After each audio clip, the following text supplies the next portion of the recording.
রোববার আনুষ্ঠানিকভাবে নেপালের অন্তর্বর্তীকালীন সরকারের প্রধান হিসেবে দায়িত্ব নেন সুশীলা কার্কি। বিক্ষোভকারীদের আগুনে প্রধানমন্ত্রীর কার্যালয় ক্ষতিগ্রস্ত হয়। সিংহদরবারে স্বরাষ্ট্র মন্ত্রণালয় ভবনে প্রথম দিনের কাজ শুরু করেন তিনি।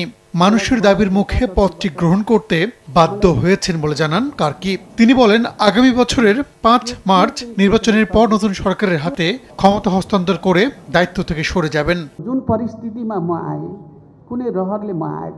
এই দায়িত্ব নেওয়ার ইচ্ছা আমার ছিল না। মানুষের দাবির কারণেই আমি এটি গ্রহণ করতে বাধ্য হয়েছি। আমার টিম এবং আমি ক্ষমতার স্বাদ চেখে দেখতে আসিনি। ৬ মাসের বেশি সময় আমরা থাকবো না। নতুন সরকারের হাতে দায়িত্ব তুলে দেব।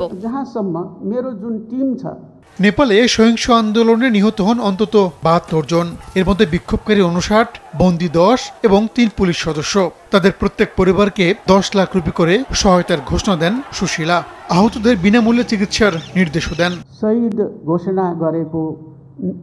নিহতদের পরিবারকে ১০ লাখ নেপালি রুপি ক্ষতিপূরণ দেওয়া হবে। আহতরাও পাবেন ক্ষতিপূরণ। আহত কেউ প্রতিবন্ধী হয়ে গেলে তাদের চিকিৎসা ব্যয়ও সরকার বহন করবে। সরকারি স্থাপনে আগুন ও ধ্বংসযজ্ঞ চালানোয় নিন্দা জানান অন্তর্বর্তীকালীন প্রধানমন্ত্রী সুশীলা কার্কি। আমি লজ্জিত। যারা এই প্রয়োজনীয় স্থাপনাগুলো ধ্বংস করেছে তারা যদি নেপালি হয় তবে তাদের কিভাবে নেপালি বলা যায়? জেনজি প্রজন্মের চিন্তা ভাবনা অনুযায়ী সরকার কাজ করবে বলে জানান কার্কি।